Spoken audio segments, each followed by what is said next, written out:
Je n'ai pas été invité à la fête prénatale de mon frère Julien. Ils avaient réservé un toit terrasse. Des bodys personnalisés. Un mur de ballon qui a coûté 2 950 € facturé à mon compte.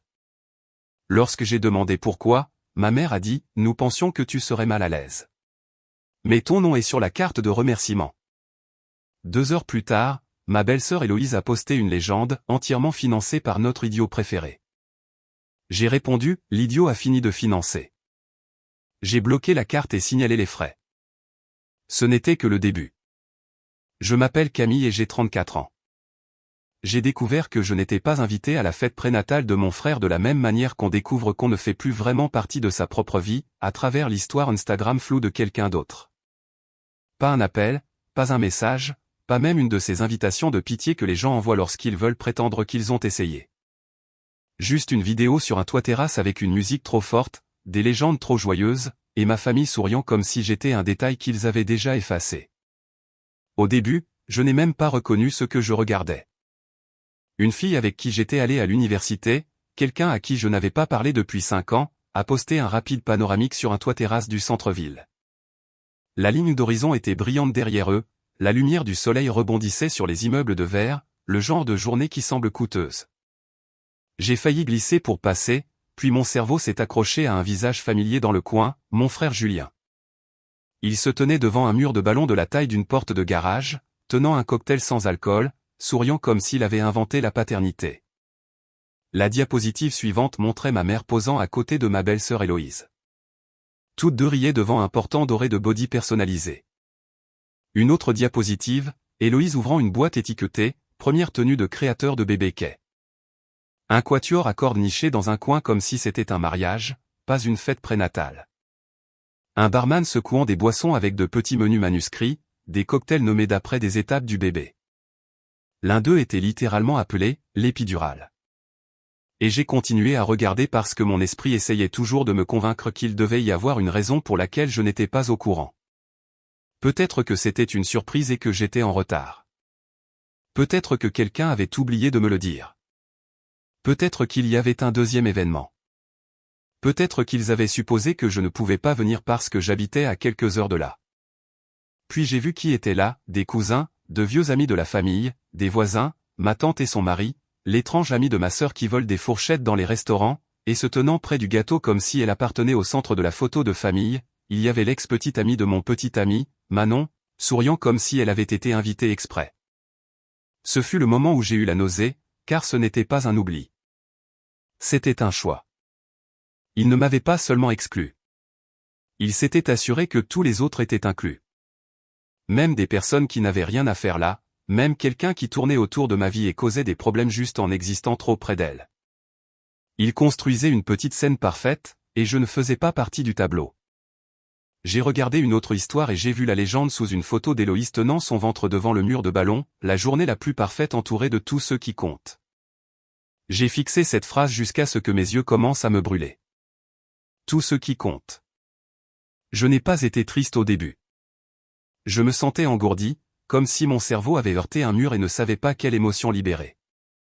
Puis l'engourdissement s'est fissuré et l'humiliation a déferlé, chaude et vive. J'ai appelé ma mère. Elle a décroché à la première sonnerie, et avant même que je ne dise bonjour, sa voix a pris ce ton trop mielleux qu'elle utilise quand elle sait qu'elle est sur le point de mentir. « Oh, bonjour ma chérie », dit-elle, légère et aérienne. « Comment vas-tu ? Pourquoi n'ai-je pas été invitée ?» ai-je demandé après un temps. Puis elle a soupiré comme si je rendais les choses difficiles. Nous pensions juste que tu serais mal à l'aise à ce genre de choses. Mal à l'aise. À la fête prénatale de mon propre frère. J'ai serré mon téléphone plus fort. Tout le monde semble à l'aise. Elle n'a pas répondu à cela. Elle ne l'a pas abordé. Elle est passée directement à autre chose comme si c'était hors de propos. Mais ne t'inquiète pas, a-t-elle ajouté rapidement. Ton nom est sur la carte de remerciement. Tu as aidé à ce que cela se réalise. Quelque chose dans la façon dont elle a dit aider m'a glacé le sang. Aider, ai-je répété. Oui, dit-elle, trop joyeuse. Tu sais, tu aides toujours. Et c'était une célébration tellement spéciale, le premier bébé de ton frère. Je n'ai pas élevé la voix. Je n'ai pas argumenté. Je ne l'ai même pas laissé entendre la colère qui montait dans ma gorge, car j'ai soudain réalisé que je n'avais pas besoin de débattre avec elle. J'avais besoin de confirmer quelque chose. J'ai ouvert mon application de carte de crédit pendant qu'elle parlait encore. Et là, c'était là. Installation de ballon, 2950 €. Body personnalisé, 1000 €. Arrangements floraux, 820 €.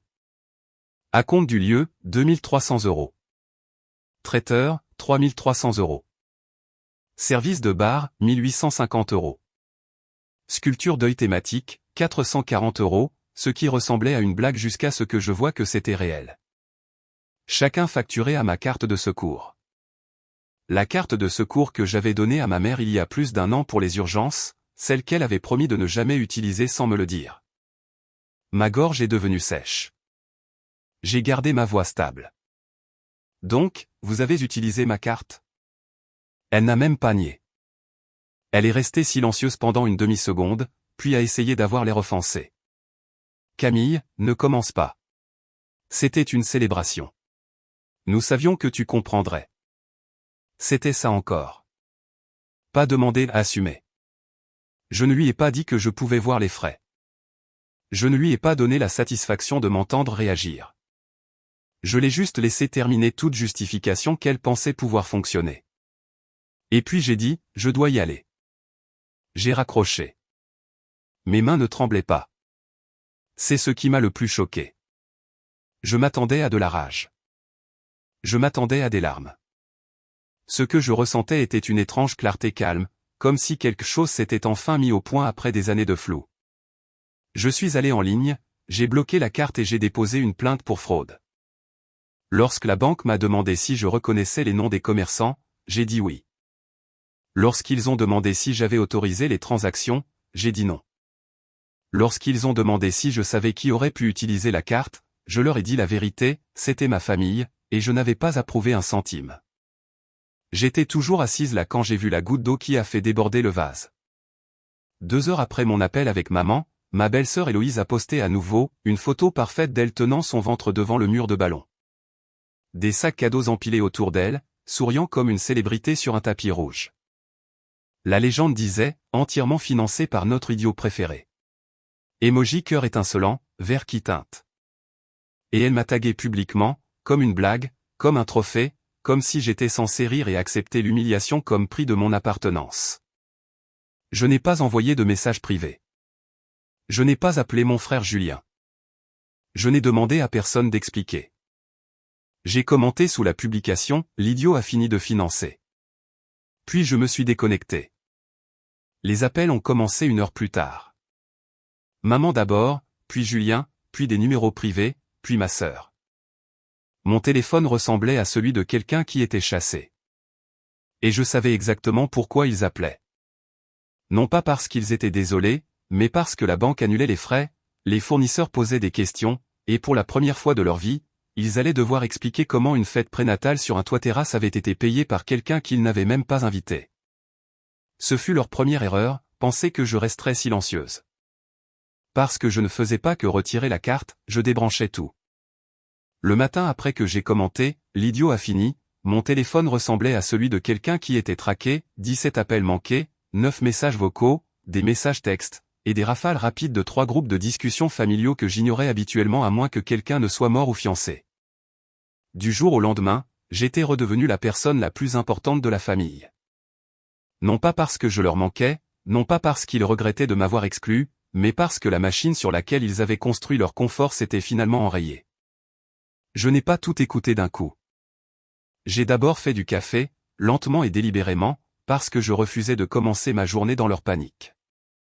Puis je me suis assise à ma table de cuisine, j'ai ouvert mon téléphone et j'ai appuyé sur lecture du premier message vocal. C'était mon frère Julien. Pas de bonjour. Pas de « tu vas bien ?»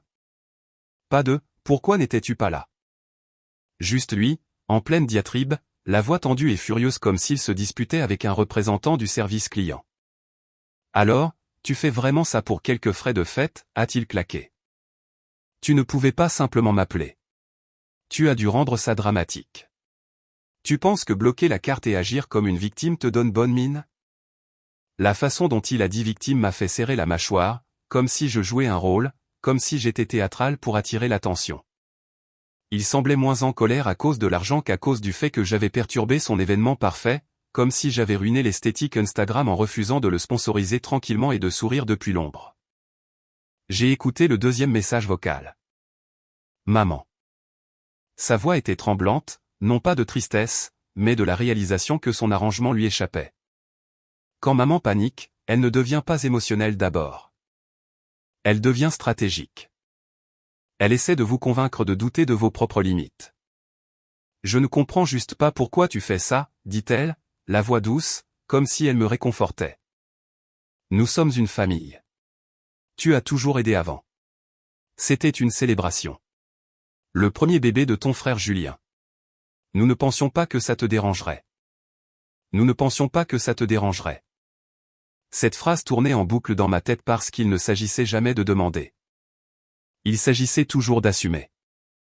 Ils avaient décidé que j'étais une donatrice silencieuse, un compte bancaire sans visage. Ils ne m'avaient pas invité parce que dans leur esprit, ma présence était facultative. Mon argent ne l'était pas. Puis sont venus les messages textes de ma sœur, celle qui pouvait taper plus d'insultes par minute que quiconque j'ai jamais rencontré. Bon, ça va trop loin. Tu as fait ton point. Appelle la banque et annule ça avant que quelqu'un ne nous poursuive. Je comprends que tu sois blessé, mais c'est mesquin. Maman pleure d'ailleurs. Pas une excuse, pas une question sur la raison pour laquelle je me sentais exclu. Pas une reconnaissance qu'Héloïse s'était moquée de moi publiquement et m'avait tagué comme si j'étais une blague. Juste la panique. J'ai désactivé les notifications. Et puis j'ai fait ce que je n'avais jamais fait auparavant, j'ai cessé de réagir émotionnellement et j'ai commencé à penser pratiquement. J'ai sorti un cahier et j'ai fait une liste.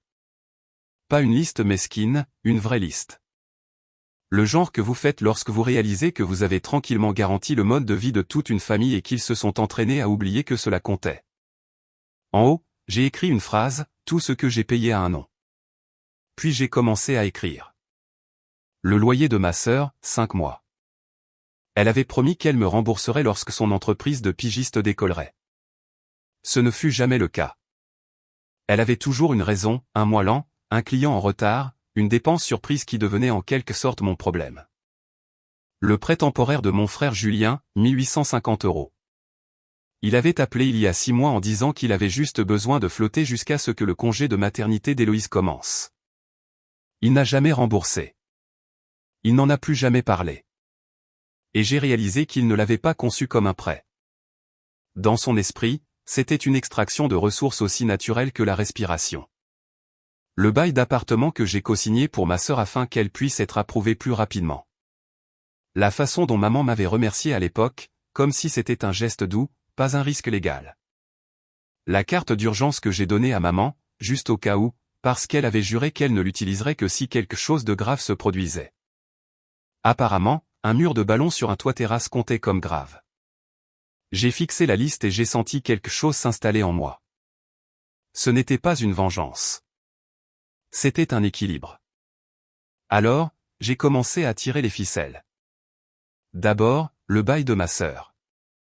J'ai appelé la société de gestion, confirmé que mon nom était toujours attaché, et commencé le processus pour me retirer.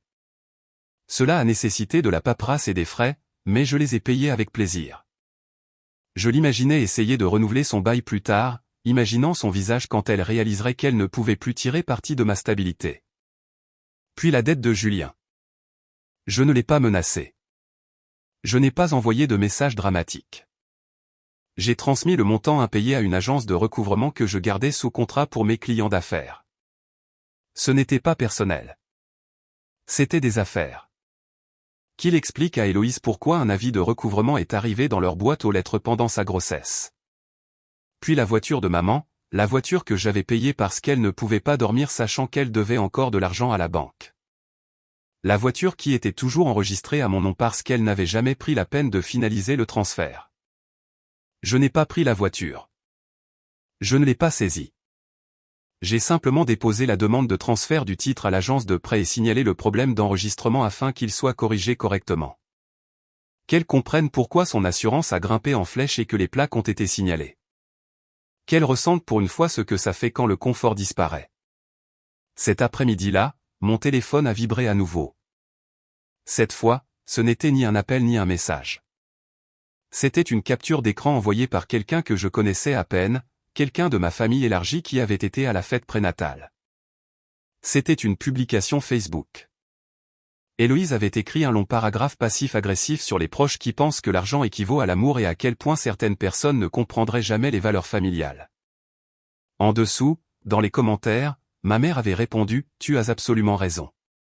Certaines personnes ne savent que prendre. » J'ai fixé ce commentaire jusqu'à ce que ma gorge se serre. Il m'avait volé. Il m'avait exclu. Il s'était moqué de moi publiquement. Et maintenant, il se peignait en victime parce que j'avais refusé de continuer à les financer. Je n'ai pas commenté. Je n'ai pas argumenté. Je ne me suis pas défendu dans leur petite chambre d'écho. Au lieu de cela, j'ai ouvert mon propre profil et j'ai posté une capture d'écran nette, mon relevé de carte de crédit. Chaque débit, chaque fournisseur, chaque numéro, sans aucune bifure, sans légende, sans explication dramatique. Juste la preuve. 10 minutes plus tard, les groupes de discussion sont devenus silencieux. Ce silence était plus fort que toutes les excuses que j'aurais jamais eues. Mais les vraies conséquences ne sont pas arrivées en ligne. Elles sont arrivées par la poste. Quelques jours plus tard, j'ai reçu un courriel du lieu de réception sur le toit. Apparemment, lorsque la banque a annulé les frais, le lieu a contacté Julien et Héloïse pour un autre paiement. Ils ont ignoré la facture. Alors, le lieu a envoyé le solde impayé au recouvrement. Et parce que le paiement initial était lié à ma carte, ils m'ont mis en copie pour la visibilité. Visibilité. Ce mot m'est resté. Puis sont venus l'entreprise de ballons, le fleuriste, le traiteur. Chaque courriel suivait la même structure, nous avons tenté de contacter votre frère et votre belle-sœur. Nous n'avons pas reçu de réponse. Veuillez nous informer. Je n'ai pas informé. J'ai tout transmis à la banque, puis à mon avocat, puis archivé. Ce qui importait n'était pas que l'argent me revienne. Ce qui importait, c'est que la dette ne soit plus attachée à mon nom. Elle portait le leur maintenant, comme un manteau qu'ils ne pouvaient pas retirer. C'est à ce moment que le ton des messages familiaux a changé. Julien a cessé de crier. Il a commencé à supplier. Camille, s'il te plaît, a-t-il envoyé un message tard un soir? Ça devient hors de contrôle. Le lieu a envoyé quelque chose au recouvrement. Héloïse devient folle. Elle me blâme. Nous ne voulions pas que cela arrive. Aucune excuse, juste la panique parce que les conséquences avaient finalement trouvé leur adresse. Puis un autre message est apparu, celui qui m'a fait tordre l'estomac pour une raison entièrement différente. Il venait de l'ex-petite amie de mon petit ami, Manon, celle qui avait été à la fête. Salut Camille, a-t-elle écrit, comme si nous étions amis. Situation folle. Je voulais juste dire que tu ne méritais pas ça.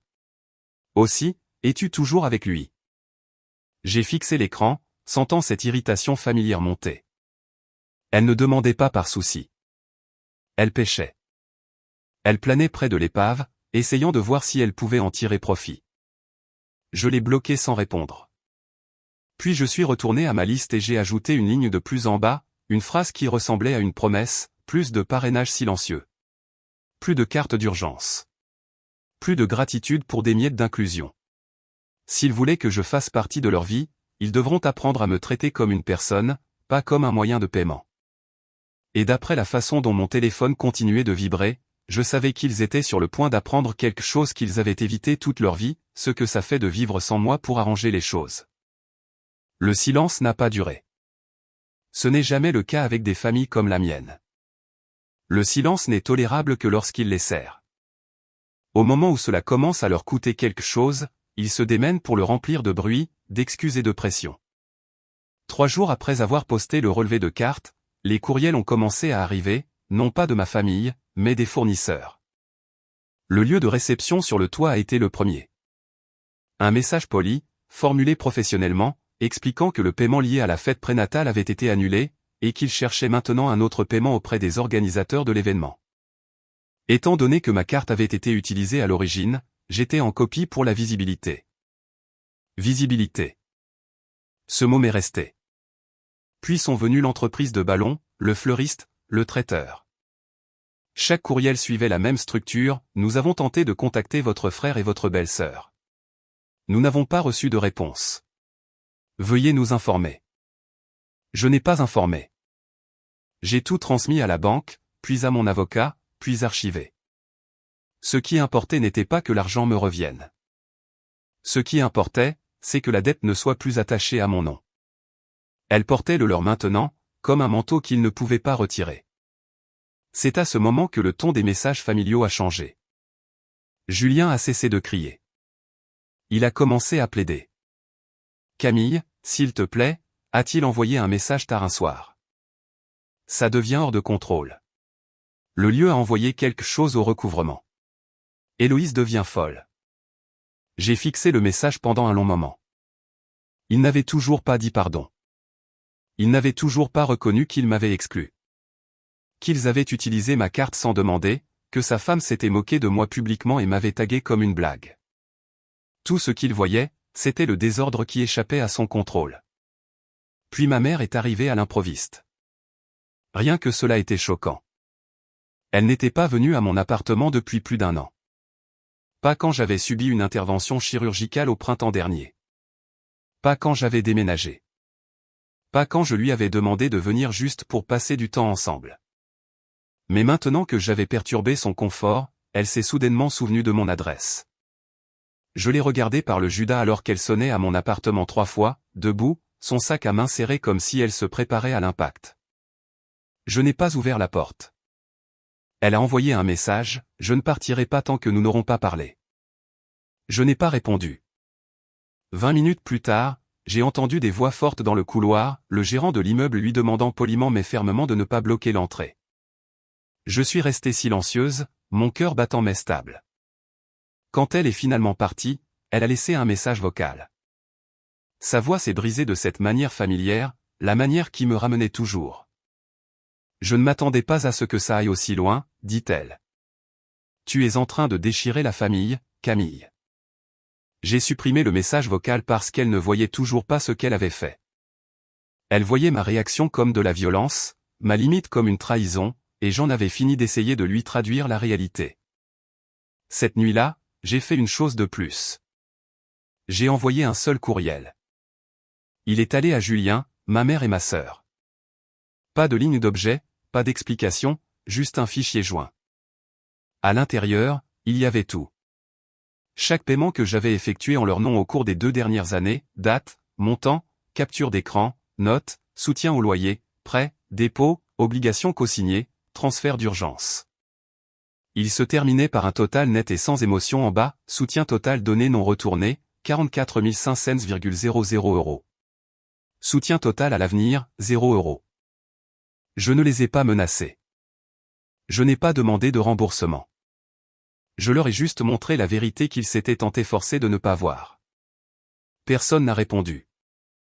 Mais 2 jours plus tard, ma sœur a posté une photo sur Instagram. Elle était assise sur le sol d'un appartement presque vide, tenant une boîte en carton de plats à emporter. La légende disait « Nouveau commencement » avec un emoji vertigineux. Les commentaires étaient désactivés. Je n'ai pas eu besoin de demander ce qui s'était passé. Je l'avais averti lorsque je m'étais retiré du bail. Le propriétaire lui avait donné 30 jours. Elle l'avait étiré à 60. C'était la fin. Les conséquences atteignaient enfin des endroits que ma famille ne pouvait pas prétendre ne pas être liée à moi. Et puis quelque chose d'inattendu s'est produit. L'ex-petite amie de mon petit ami, Manon, m'a de nouveau envoyé un message. Pas pour jubiler, pas pour flirter. Cette fois, son ton était prudent. Je sais que c'est gênant, a-t-elle écrit. Mais je veux que tu saches que je n'ai réalisé ce qu'ils avaient fait qu'après. Ta belle-sœur Héloïse trouvait ça drôle. Moi, non. Je l'ai lu 2 fois. Je n'ai pas répondu parce que qu'elle ait su ou non ne changeait rien au fait qu'elle s'était tenue là, souriante sur les photos, participant à quelque chose construit sur mon exclusion et mon argent. La conscience après coup ne méritait pas l'absolution. Une semaine plus tard, le coup de grâce est tombé. J'ai reçu un avis d'un tribunal des petites créances. L'un des fournisseurs, l'entreprise de gâteaux et de traiteurs, avait intenté une action en justice contre Héloïse pour des soldes impayés. La date du jugement était fixée. Le montant n'était pas énorme par rapport au lieu sur le toit, mais il était public, consultable et humiliant. Elle a perdu. Cette perte comptait plus que l'argent. Cela signifiait un casier judiciaire. Cela signifiait des conséquences qui ne pouvaient pas être aplanies par un appel téléphonique ou un sentiment de culpabilité. Le jour après le jugement, Julien m'a envoyé un courriel. Pas un message, pas un appel, un courriel. Court, simple, misérable. Camille, j'ai foiré. Je sais que je l'ai fait. Je n'attends pas à ce que tu me pardonnes, mais tu me manques. Maman ne parle à personne. Héloïse est déprimée depuis des semaines. J'ai l'impression que nous avons cassé quelque chose qui ne peut pas être réparé.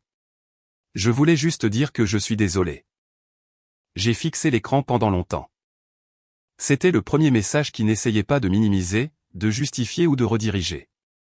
Pas de manipulation, pas de blâme, juste du regret.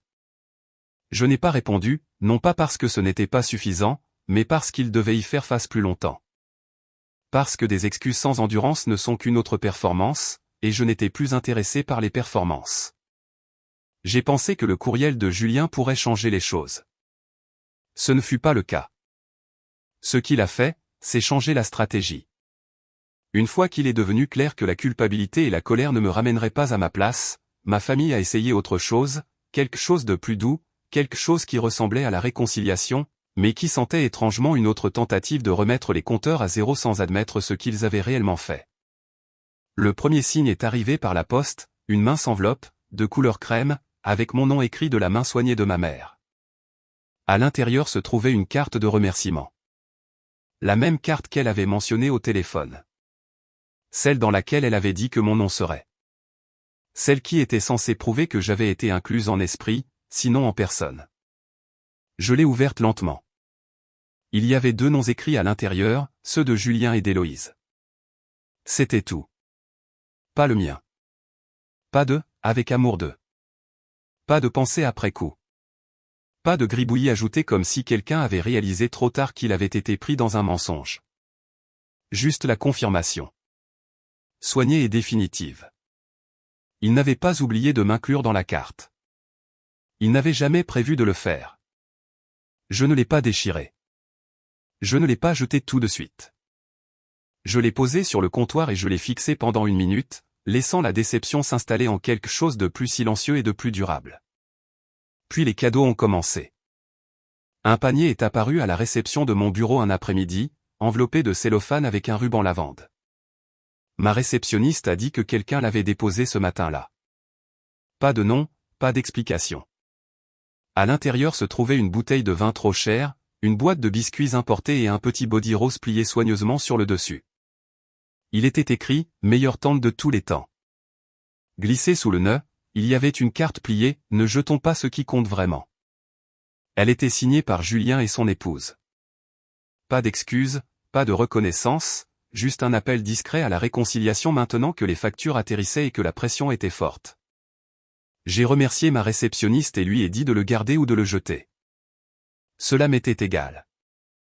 Je n'ai pas emporté un seul article chez moi. Cette nuit-là, ma mère a laissé un autre message vocal.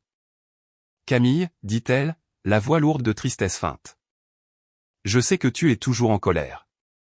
Je sais que des erreurs ont été commises, mais punir tout le monde comme ça. Tu vaux mieux que ça. Voilà, le renversement. Elle ne pouvait pas admettre ses torts sans recadrer ma réponse comme de la cruauté.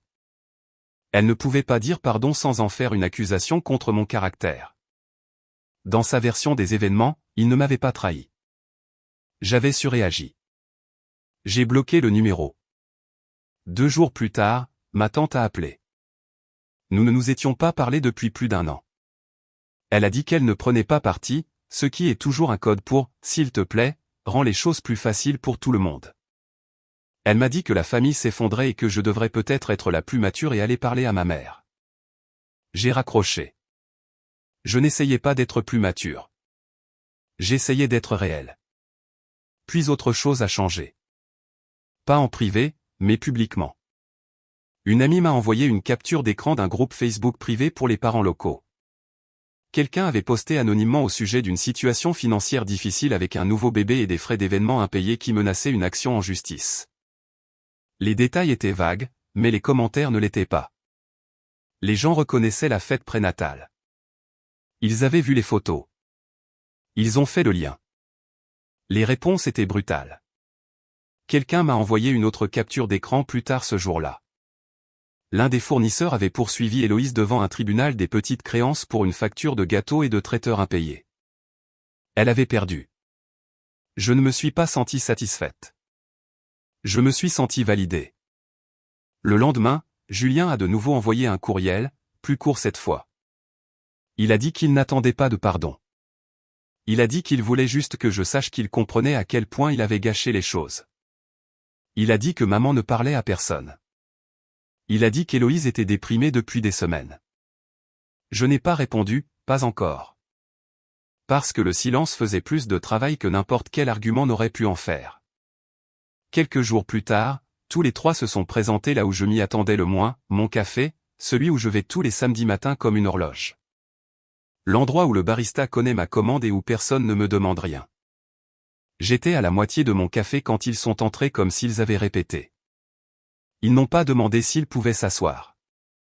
Ils l'ont juste fait. Ma mère a tendu la main vers la mienne comme si nous étions dans un film, comme si tout cela menait à un moment tendre. J'ai retiré doucement ma main et j'ai attendu. Ils ont parlé l'un sur l'autre au début. Des excuses mêlées d'excuses. Julien a admis qu'utiliser la carte était mal. Ma mère a dit qu'elle aurait dû gérer les choses différemment. Ma sœur avait surtout l'air ennuyée, comme si elle était là par obligation. Ils n'arrêtaient pas d'appeler ça une erreur, un malentendu. Une mauvaise décision. Je les ai laissés finir. Puis j'ai parlé. Ce n'était pas une erreur, ai-je dit calmement. C'était un choix. Vous avez choisi de ne pas m'inviter. Vous avez choisi d'utiliser ma carte. Vous avez choisi de vous moquer de moi publiquement. Tout ce qui s'est passé après cela n'était que des conséquences. La table est devenue silencieuse. Ma mère a dit qu'elle ne voulait pas me perdre. Je lui ai dit qu'elle l'avait déjà fait, du moins la version de moi qui continuait à sauver tout le monde. Julien a demandé s'il y avait un moyen de revenir à la façon dont les choses étaient. Il a dit que je lui manquais, que nous lui manquions. La porte est ouverte, lui ai-je dit. La banque est fermée. Plus de co-signature, plus d'argent d'urgence, plus de financement silencieux. S'ils voulaient que je fasse partie de leur vie, je me présenterais comme de la famille, pas comme une infrastructure. Ils n'ont pas aimé ça. Je pouvais le voir sur leur visage. Ils voulaient retrouver l'ancienne Camille. Celle qui absorbait le stress et payait les factures et souriait. Mais cette Camille était partie. Ils sont partis lentement, comme s'ils n'étaient pas sûrs de ce qui venait de se passer. J'ai fini mon café seul, me sentant plus légère que je ne l'avais été depuis des mois. Cet après-midi, une annonce de naissance est arrivée par la poste. Carte glacée, lettrage en feuille d'or, une photo du bébé emmailloté et dormant paisiblement. En dessous, une liste de noms. Le mien n'y était pas. Je l'ai jeté à la poubelle sans cérémonie. Non pas parce que cela ne faisait pas mal, mais parce que cela confirmait la vérité. Il ne m'incluait pas. Il me testait. Et j'en avais fini d'être testé. Le silence après la rencontre au café était différent des précédents. Il n'était pas chargé. Il n'était pas dramatique. Il était creux. Comme l'écho laissé après que quelque chose de lourd tombe finalement et fissure le sol en dessous. Pendant des semaines, personne n'a appelé. Personne n'a envoyé de message. Aucun message chargé de culpabilité ne s'est glissé par les portes latérales. La vie a retrouvé un rythme qui ne tournait pas autour d'attendre l'urgence de quelqu'un d'autre. J'ai commencé à mieux dormir, à mieux travailler, à économiser plus que jamais. Le calme était mérité, et je n'avais aucune intention de le perturber. C'est pourquoi j'ai décroché le téléphone quand David a appelé. David était un vieil ami, quelqu'un en qui j'avais confiance sans hésitation. Nous ne nous étions pas parlé depuis près d'un an, mais quand j'ai vu son nom, j'ai répondu instinctivement. « Salut », dit-il. Ce n'est probablement pas mon affaire, mais je pense que tu devrais voir quelque chose. Quoi, ai-je demandé, sentant déjà cette contraction familière dans ma poitrine. J'étais en train de faire défiler Marketplace, a-t-il poursuivi. Et je suis presque sûr que la femme de ton frère Julien vend ton ancien MacBook. Cela m'a figé. Quel MacBook, ai-je demandé même si je savais déjà. Le gris argenté, dit-il, avec la rayure près du pavé tactile. Le fond d'écran. Je le reconnais. Cette photo de randonnée de toi et moi. Tu ne l'as jamais changé. Mon estomac s'est noué. J'avais laissé cet ordinateur portable chez ma mère il y a plus d'1 an lorsque j'avais changé. Je me fichais de ce qui lui était arrivé. Il ne s'agissait pas de l'appareil. Il s'agissait du modèle. David a envoyé le lien. Le voilà, répertorié sous le compte d'Héloïse. Même modèle, même dommage, même numéro de série, à peine visible sur l'une des photos, correspondant au dossier que j'avais toujours sauvegardé dans mon courriel. Ils extrayaient toujours de la valeur de moi, même des bribes. Je lui ai envoyé un message une fois, pas accusateur, pas émotionnel. Salut, ai-je écrit, petite question. Où as-tu eu le MacBook que tu vends? 2 minutes plus tard, elle a répondu. Oh, ça, dit-elle. Il était dans des boîtes de chez maman. J'ai pensé que personne n'en voulait. J'ai fixé l'écran. C'est le mien, ai-je répondu. Elle m'a laissé en lu. C'était tout ce dont j'avais besoin. Je n'ai pas argumenté. Je n'ai pas exigé. Je n'ai pas escaladé émotionnellement. J'ai signalé l'annonce comme propriété volée, j'ai joint le numéro de série et j'ai fermé l'application. Quelques heures plus tard, l'annonce a disparu. Cette nuit-là, Julien m'a envoyé un message. Sérieux? Pour un ordinateur portable? Je n'ai pas répondu. 3 jours plus tard, ma mère a envoyé un long courriel au sujet de la réduction de la taille de la maison. Elle a dit qu'elle vendait la maison, déménageait dans un endroit plus petit et pensait que je voudrais peut-être passer prendre tout ce qui était sentimental avant que ce ne soit parti. Je n'ai pas répondu à cela non plus. Une semaine a passé. Puis un colis est arrivé. Pas d'adresse de retour. À l'intérieur se trouvait une petite boîte soigneusement emballée. Lorsque je l'ai ouverte, j'ai trouvé l'ordinateur portable enveloppé dans un torchon. Pas de mots, pas d'excuses, juste l'objet qu'ils avaient essayé de vendre quand ils pensaient que je ne remarquerais pas. Mais ce n'était pas la partie qui m'a fait m'asseoir. À l'intérieur de la pochette de l'ordinateur portable se trouvait un chèque plié, 1850 €. Pas de mémo, pas d'explication, le montant exact que Julien m'avait emprunté il y a plus d'1 an et n'avait jamais remboursé. J'ai compris immédiatement. Ce n'était pas une excuse. C'était un reçu. Il ne demandait pas pardon. Il n'offrait pas de réconciliation. Il reconnaissait une dette qu'il ne pouvait plus prétendre ne pas exister. Je n'ai pas encaissé le chèque tout de suite. Je l'ai laissé sur mon bureau pendant une journée juste pour sentir le poids de ce qu'il représentait. Puis je l'ai déposé sans commentaire. Pas de merci. Pas de reconnaissance. Cette limite n'avait pas besoin de renforcement. Quelques jours plus tard, j'ai reçu un courriel d'Héloïse. Pas de Julien, pas de ma mère, d'elle. Elle n'a pas minimisé. Elle n'a pas dévié. Elle n'a rien demandé. Elle a écrit qu'elle avait finalement compris que se moquer de moi publiquement, m'effacer en privé, puis me demander de l'aide lorsque les conséquences arrivaient n'étaient pas seulement égoïstes, c'était humiliant. Elle a dit quelque chose qui est resté avec moi longtemps après que j'ai fermé le courriel. Tu n'as jamais été l'idiot, a-t-elle écrit. C'était nous. Nous pensions que nous pouvions dépenser ton argent tout en gardant ton respect. Il n'y avait pas de demande dans son message, pas d'invitation, pas d'attente, juste la prise de responsabilité. J'ai transmis le courriel à Julien avec une seule ligne, c'est comme ça qu'on dit pardon. Je n'ai pas eu de nouvelles et je n'en avais pas besoin, car ma vie avait déjà basculé vers quelque chose de plus calme et de plus solide. Pas de frais surprises, pas d'appel de panique tard le soir, pas d'urgence qui atterrissait toujours sur mes épaules. Il me contactait toujours parfois. Un message d'anniversaire, une photo de vacances. J'ai répondu poliment quand j'en avais envie, brièvement, sans ouvrir les portes que j'avais déjà fermées. Je n'ai jamais débloqué cette carte. Elle est toujours dans un tiroir, coupée net en deux, scotché à un morceau de papier. Sur ce papier, j'ai écrit 2 mots à l'encre noire épaisse, plus jamais. Je ne sais pas si ma famille comprendra un jour pleinement ce qu'ils ont fait. Je n'en ai pas besoin. Ce qui compte,